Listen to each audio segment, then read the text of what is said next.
Don't expect this to be a normal NCAA tournament. There's still some serious health challenges out there, and Jay Billis is going to join us. If a team can't play, then what happens to that team in the tournament? We saw what happened in conference tournaments, but it's going to be harder than ever to fill out a respectable bracket. A disrupted regular season threw everything off balance.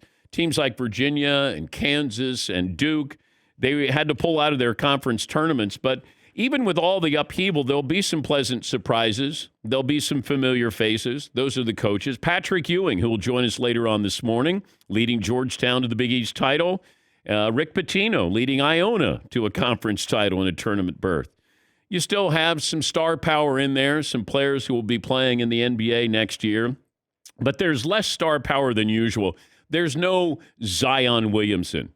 There's no that one name you got to see. But there will be players where you will fall in love with them because you'll love their story or how they play or both. And not to sound like a CBS promo, but, this is where legends are made. Even if it's not your normal tournament, it's just, I'm glad that it's back. Whatever it is, I'm glad that it's back considering where we were a year ago. McLovin, do you have a poll question for me today? Yes. Okay. What is the biggest tournament storyline today? It's Monday. I know everyone's not clued into all the teams, but I'll give you some choices. Okay. Gonzaga going in undefeated, Duke not being there, COVID contingencies, as I call it, or familiar faces Patrick Ewing and Rick Pitino being in the field. And I was going to throw in, are there any stars that people want to watch? I know Cade Cunningham, Luka Garza. I don't think that there's any star people are tuning in for. Cunningham is probably more must-see TV. I mean, Luka Garza, you'll watch and you'll go, how does he get it done? He's not fast. He doesn't jump. You kind of look at him and you go, he's the Big Ten. I think he's back-to-back Big Ten Player of the Year honors. Front runner for the Naismith, I think. Yeah. I would say it's Gonzaga going undefeated, and then I would put COVID contingencies. Once the tournament starts, we're not going to go, boy, I wish Duke was here. Duke's not any good. You might go, boy, I wish Duke was in there so we could root against them. Or it doesn't feel like a tournament without Coach K. Patrick Ewing and Rick Pitino, as much as I love what, both of those did, they may be one and done. Probably will be one and done. I would say Gonzaga going undefeated, trying to navigate, a crazy year, and then going into the tournament and then trying to do what hasn't happened since 1976. And they should be the favorites right now.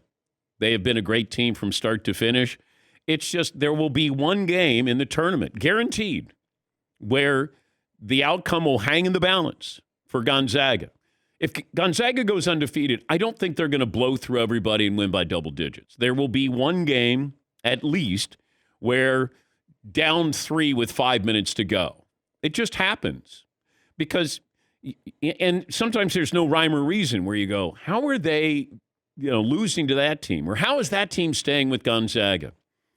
Foul trouble, somebody gets hurt, somebody is not great, somebody is great on the other team. Whatever it is, it happens every tournament where we go, how did that happen? And it'll happen in this tournament. There'll be probably 5 to 10 moments where you go, I can't believe that just happened. Yeah, McLovin. Watching ESPN last night, it feels like no one wants to go chalk, but everyone's afraid not to pick Gonzaga. All the experts, that's a one team. Yeah. They're like, they're scared of Gonzaga. But it never works that way, does it? I mean, the number one seed never overall doesn't usually win. Well, that's where you have your research that you did prior to the show, and then you say, do you realize the number of times that the number one seed is? That would have been great. You have that. Oh, you don't have that information. I did hear a stat that most of the time the teams that win their conference tourney do not win the tournament. Most times, there's only been 2 conference tournament winners in the last 8 years to win the NCAA tournament. And I cannot verify that. I was going to say, are you sure about that? No, not totally sure. Vaguely sure. That's why Ethan is here. I mean, if you say it with authority, then I guess I'll believe you. But, when it comes to these kind of situations, that's where I usually rely on Ethan because, Ethan. Ethan. He provides our stats. And maybe Ethan could do what you should have done maybe 15 minutes ago. Oh, that's why Ethan is Ethan.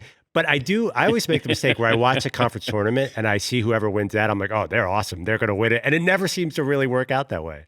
Well, that's where everybody's like, Illinois, they're great. And I'm like, yeah, they were. Alabama. But they went into overtime. Alabama. Boy, I love the way Alabama play. We're all experts. We became experts this weekend. And Paulie, what is the limit on the number of times you can mention Illinois in the tournament? I moved on from Illinois. I'm on to Georgetown, Dan. Hoya Paranoia is back. Oh. Coach Ewing is back. Okay, well, that's good. So Paulie will not bring up Illinois.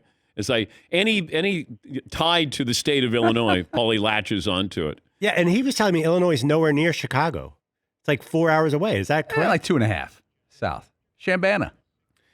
All right, what other poll question? Okay. And by the way, every Monday, best and worst of the weekend, what you saw that you liked, you didn't like, you can dial us up, 877-3DP Show. Say good morning to our great radio partners around the country and our TV partner, Peacock, which you can watch for free, download the app, and watch all 3 hours. Yes, McClellan.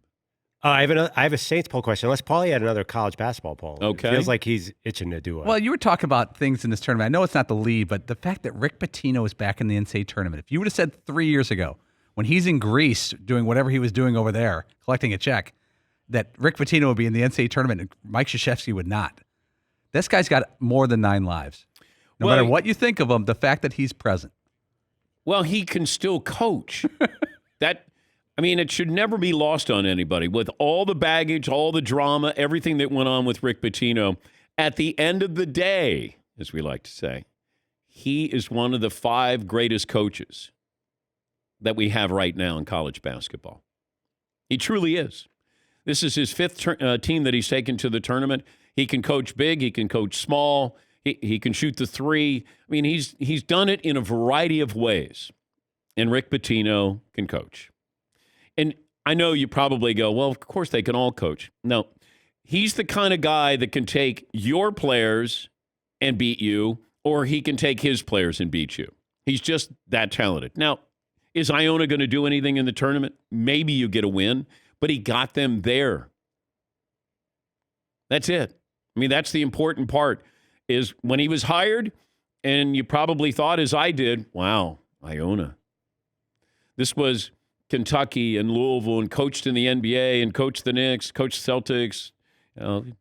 He's won championships, and here he is at Iona. But he knows how to coach. He knows it. Like Tom Izzo just knows how to coach. Jim Boeheim knows how to coach. In big games, big moments. May not be great during the regular season, but you don't want to face teams coached by those guys. And you're going to have a couple of those matchups where you're going to realize the difference in, the level of coaching. Strategy, not panicking. Outguessing your opponent. Yeah, McClellan. Wait, do you mean he's top 5 now or historically? No, 5 now. Wow, so you think he's still that good? That's great. I mean, obviously. Well, look at what he just did. But I feel like there's a lot of hot coaches, like Nate Oates at Alabama is red hot. Shaka Smart and Chris Beard, and I feel like the young guys get a lot of the pub. Nobody talks about Rick Pitino like that except for you now. Yeah, but Pitino's been doing it for 40 years. This isn't had a good run. People want new, though. They want the new strategy guy. I get that, but I want to remind people of there are guys who just know how to coach in a big moment. And that's what the NCAA tournament is. When it comes down to, and we don't do it, we don't talk about it because we don't want to offend anybody, but there are coaching mismatches. And that's sort of, those on the inside will tell you, when it comes down to, hey, this could be a 3-point, 2-point, 1-point game, who's coaching? And that coaches are the constant in the constant in the NCAA tournament. It comes down to, we always think of the coaches because the players are one and done, the marquee players, and that is what you single out. Like Jim Boeheim's been running this zone defense forever. And we get to the tournament, we say the same thing. Now you got to solve that Syracuse defense. They somehow pull off wins that you probably don't think they should. Michigan State, Tom Izzo, same way. Interchangeable parts, the constant is Tom Izzo. And he doesn't always have marquee talent. He doesn't always have one-and-doners. Same with Syracuse.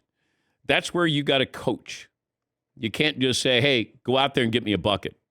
And it shouldn't be lost on people that you do have these guys who've been doing it a long, long, long time.